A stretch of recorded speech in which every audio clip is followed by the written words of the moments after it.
we are going to learn to make a poached egg. Now there are a bunch of ways that you can make a poached egg, but I kind of want to show you something that is more applicable to you. You could put it in a pot of water and let it poach that way, but I used a frying pan this time to show you kind of a easier application.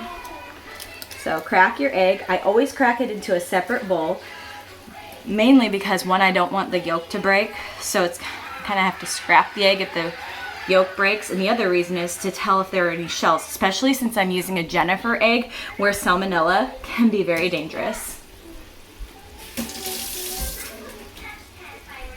So I've already prepared my water. I just want it to come up to a simmer. So now that it's come up to a simmer, I've turned it on low. I'm going to take my egg and slip it into the water. And then I'm also going to cover it to allow the steam to cook the upper side of the egg. Now every once in a while, I'm gonna come in here and I am gonna make sure this isn't getting stuck to the bottom, because that can happen easily with a poached egg. Now I am using a pan that I previously used for a demonstration that was greased, so that should help to prevent the egg from sticking. So when you're making a poached egg, it's also very important to get the water to cook the upper side of the egg. So not only did we use the lid to help us with that, but I can take the boiling water or the simmering water and gently use a spoon to add it on top of the egg. Now you can see the thin albumin, see our thick albumin right here, and then the thin albumin. Some of the thin albumin starting to boil away. So, good to know our egg parts, huh? So you want to be careful during this part that you don't burn yourself. Again, I still have this on low. And I'm just trying to get the egg to cook. Rubber scraper, again, I'm going to refer to the fact that it's super duper flexible. And this one's heat proof, so don't try to do this with a rubber scraper that's not heat proof. But I can get underneath the egg to make sure that it is not sticking to the bottom. This is an egg that doesn't get flipped, and that is the reason that we are purposely trying to get the top of this egg to cook.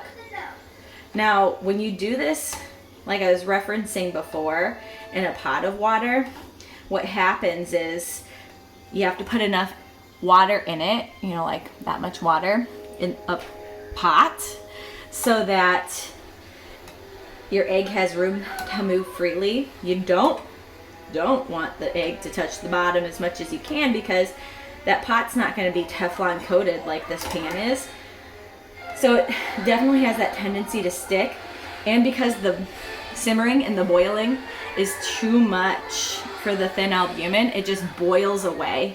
So you're just left with an egg that's, well, the perfect size for an English muffin. So it's not a terrible application. You can see that my yolk is actually beginning to cook because it broke right there, but it's not trying to come out into the water.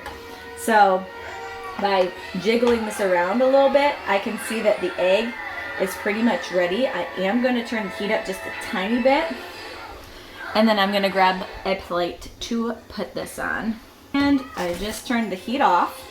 I'm going to use the slotted spoon to get this out of the water, and I'm going to try to drain it the best I can. Oh boy. I'm going to turn that one upside down. Look how beautiful that egg is.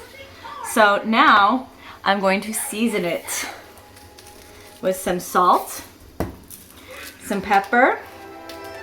Now you can put whatever you want on this. In fact, right now, if you had some cheese, you could sprinkle some cheese on top and it's still hot enough that it's going to melt. This really is the perfect egg to fit on an English muffin. And the nice thing about this egg is you haven't used any oil. to make it. So it is very healthy. It's a healthy alternative.